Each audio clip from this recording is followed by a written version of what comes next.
हर हर महादेव, जय भोलेनाथ। नमस्कार, मैं साधना पांडे मार्गदर्शन पे आपका स्वागत करती हूँ। दोस्तों, एक चीज़ कही जाती है, घर का भेदी लंका ढाबे, और ये बात सच भी है। अगर घर में कुछ इस तरह की गलतियाँ होती हैं तो ये निश्चित तौर पे परिवार तबाह करने वाली गलतियाँ होती हैं, और इस तरह की गलतियों से बच के रहना चाहिए। गलती से भी इस तरह की गलतियाँ नहीं करना चाहिए। मेन गलतियों में मैं आज कुछ 4-5 गलतियां आपको गिनवाने वाली हूं, जिन गलतियों का कि आप ध्यान रख लीजिएगा और कभी भी ऐसा मत करिएगा। कहा जाता है ना कि लंका का विनाश जो है विभीषण के कारण ही हुआ, क्योंकि अगर वो नहीं बताते कि रावण की नाभि में अमृत है तो शायद रावण कभी मरता नहीं। तो इस आध्यात्म की दृष्टि से तो रावण का मरना बहुत ज़रूरी है, लेकिन पारिवारिक दृष्टि से देखें तो रावण का विनाश भी विभीषण के कारण ही हुआ। तो इस कारण कभी भी अपने परिवार में ऐसी गलती आप लोग मत करिएगा, जिन गलती के बारे में मैं आज आपको गिनवाने जा रही हूँ। तो देखिए, जिसमें पहली हमारी गलती है कि हमारा घर किस तरह से टूटता है, बर्बाद होता है, उसमें पहली और मुख्य गलती हमारी ये है कि हम अगर मान लीजिए कि मायके जाते हैं, ससुराल जाते हैं, तो हर समय बैठकर अपने पति की शिकायत करते हैं, अपने परिवार वालों की, ससुराल वालों की शिकायत करते हैं। तो कभी ऐसा काम नहीं करना चाहिए, क्योंकि ऐसा करने से ना आपका घर, आपका परिवार टूट सकता है। और पति लोग भी करते हैं कि अपनी पत्नी की किसी भी परिवार के सामने बेइज्जती कर देना, किसी भी रिश्तेदार के सामने, ये महा गलती है। और मैं मानती हूँ कि इससे बड़ा कोई अपराध नहीं होता है। अगर आप अपनी पत्नी को बैठाकर उसके सामने कहते हैं कि इसको खाना बनाना नहीं आता है, उससे किसी से कहते हैं कि इसके अंदर ये गुण नहीं है, वो गुण नहीं है, तो आपसे बुरा इंसान मैंने कभी नहीं देखा। क्योंकि एक चीज़ समझिए, यदि आप ही कहने लगेंगे तो पत्नी की क्या स्थिति होगी। अन्य तो उसमें 1000 गुण रहेंगे, फिर भी सभी लोग उसमें कमियां निकालते फिरेंगे। तो कभी भी ऐसी गलती आप लोग मत करिएगा कि सामने पति को पत्नी या पत्नी को पति, कभी भी इस तरह की गलतियां मत करिएगा।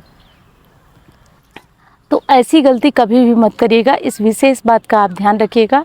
ऐसा करना आपके लिए नुकसानदेह होगा। अब देखिए, दूसरी गलती की बात मैं आपको बता दूं कि दूसरी गलती है जो कि परिवार में कभी नहीं करना चाहिए। केवल पति ही नहीं, पत्नी को भी ये गलती कभी भी नहीं करना चाहिए। दूसरी गलती ये है कि कभी भी अपने व्यस्त रहने के समय में, तो व्यस्त देखिए, कुछ लोग तो जानबूझ करके भी व्यस्त होते जा रहे हैं। कैसे व्यस्त होते जा रहे हैं? मोबाइल की आदत के कारण। कभी भी पति पत्नी साथ में है तो उसमें मोबाइल का इस्तेमाल नहीं होना चाहिए। क्योंकि देखिए, आजकल ये कहने वाली बात नहीं है, सभी जानते हैं कि रील स्क्रॉल करने में घंटों घंटा समय निकल जाता है। और अगर आप अपने पारिवारिक जीवन में इन सब चीज़ों का ध्यान, छोटी छोटी चीज़ें हैं, और ये आपको बहुत लोगों ने बताया होगा और मैंने खुद ही महसूस किया है कि जब पहले फ़ोन नहीं था तो लोग कैसे आपस में मिलजुल करके बैठते थे, एक दूसरे का दुख दर्द बांटते थे। तो पति बाहर से आए तो आप पूछिए क्या हुआ, वो पूरे दिन की दिनचर्या बताए, आप अपने पूरे दिन की दिनचर्या बताइए।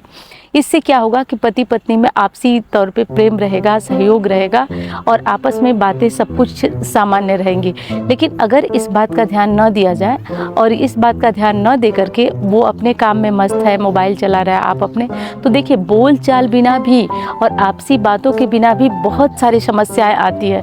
क्योंकि आप लोग एक दूसरे को समझ ही नहीं पा रहे, एक दूसरों की परेशानियां समझ ही नहीं पा रहे, और किसी बात पे जब गुस्सा आ रहा है तो बस तुरंत लोगों का कहना, गुस्सा फूटना चालू हो जा रहा है कि मैं इतना व्यस्त रहता हूँ, उतना व्यस्त रहता हूँ। आप अपनी व्यस्तता अपने परिवार वालों को, पति पत्नी को बताएं, पत्नी पति को बताएं। एक दूसरे के सहयोग में जो है चीज़ें सहयोग के साथ आगे बढ़ती हैं। तो कभी भी इस तरह की गलतियाँ आप लोग करने से बचें।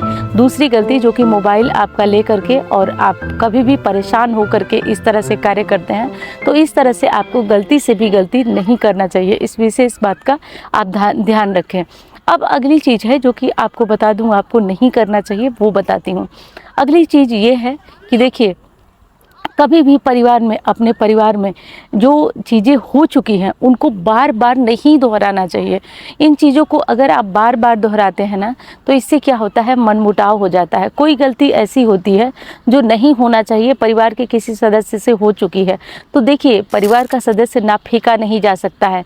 पहले के लोग भी कहते थे कि अगर गलती हो गई है तो उसके लिए क्या किया जाए, उसके लिए उस आदमी को काटा नहीं जा सकता है, ना ही हटाया जा सकता है। तो मान लीजिए, जैसे मैं एक उदाहरण दे रही हूँ कि जैसे आप सास बन गई हैं, तो आप अपनी सास की बातें कर रही हूँ कि अरे तुम्हारे ज़माने में क्या शासन हो रहा है, हमारे ज़माने में तो शासन चलता था सास का, ये वो, ये सब बातें बड़ी फालतू लगती हैं। अब इन सब बातों पे अब आपको ध्यान जरूर देना चाहिए, और हर स्थिति में आपको इन बातों पे अमल अवश्य करना चाहिए। तो मैं उम्मीद करती हूँ कि ये वीडियो आपको पसंद आई होगी। वीडियो पसंद आए तो लाइक करिएगा, चैनल को सब्सक्राइब नहीं किया आपने तो ज़रूर करिएगा। हर साल की भांति इस साल भी पोटली अभिमंत्रित होने जा रही है, पोटली रहेगी। और एक जो लक्ष्मी वृद्धि लॉकेट हमारा है, जो कि बहुत बहुत बढ़िया काम किया है। मैं देख रही हूँ, जब दिवाली पे गया था तो बहुतों के फ़ोन आते हैं, कमेंट आते हैं, या लोग, एक बड़ा अच्छा माध्यम है, जब मैं बात करती हूँ तो लोग उस पर बताते हैं, तो उसकी लोकप्रियता पूछिए ही मत। पोटली जानते हैं आप, लगभग हमको लग रहा है 3-4 साल हो गया। पोटली की भी लोकप्रियता आप लोगों ने ही बनाई है, और ये सारी जो लोकप्रियता है ना, सब आप लोगों ने ही बनाई है। रिश्ता बंध गया है, जुड़ गया है कि नहीं, दीदी की पोटली से ये आराम हो रहा है, तो एक चीजें हो रही हैं। तो आपको पोटली जो है अब बुकिंग चालू होगी। अब तो काफ़ी कम दिन रह गया है। 10 दिन से इतने फ़ोन आ रहे हैं, जो कॉल नोट करते हैं कि आप बोलिए कब अक्षय तृतीया की पोटली मिलेगी, कब हम लोग को मिलेगी। आप विश्वास नहीं करेंगे, मैं महादेव को यहाँ साक्षी मानकर, तो ये पोटली की आपकी लोकप्रियता है। तो इस बार क्या जाएगी, इस बार जाएगा एक लक्ष्मी वृद्धि लॉकेट जाएगा, जो दिवाली में गया था। जो लोग दिवाली में लिए होंगे वो नहीं लेंगे, 1 साल तक ये बिल्कुल काम करेगा। वही बात है जो मैंने कहा कि लक्ष्मी जी को बार बार साधना, आप उसके बाद भी पहनेंगे तो ये बेकार नहीं होगा, लेकिन बार बार रिचार्ज करना पड़ता है इन चीजों को। उसके बाद आप लक्ष्मी वृद्धि लॉकेट रहेगा, और एक ओरिजिनल स्फटिक की माला आप लोगों के लिए मंगवा रही हूँ। स्फटिक ऐसी चीज है ना जिसपे माँ लक्ष्मी आकर्षित होती हैं, तो ओरिजिनल स्फटिक की माला मंगवा रही हूँ, जिसपे कि आप मंत्र जप सकते हैं, मंत्रों की शक्ति दुगनी हो जाएगी। और आप विश्वास करिए, अगर अच्छे से आप स्फटिक की माला से जब प्रारंभ कर दिए तो गरीबी को दूर होना ही होना है। ये चीज है हमारी पोटली, और एक लक्ष्मी वृद्धि लॉकेट, और एक जो है स्फटिक की माला। ये तीनों चीजें आपके लिए अभिमंत्रित करवाने जा रही हूँ। और जो स्फटिक की माला है उस पे तो माँ लक्ष्मी की विशेष कृपा होती है, तो है मैं मंगवा रही हूँ बिल्कुल ओरिजिनल। तो आप ये तो छोड़ दीजिए कि जो चीज मेरे यहाँ से जा रही है वो ओरिजिनल है या नहीं है। तो अब आपको क्या करना है कि कोई भी चीज ऐसे नहीं होती है जब बड़ी तरीके से, तो इन सब चीज़ों पे कुछ लागत मूल्य भी रखा गया है।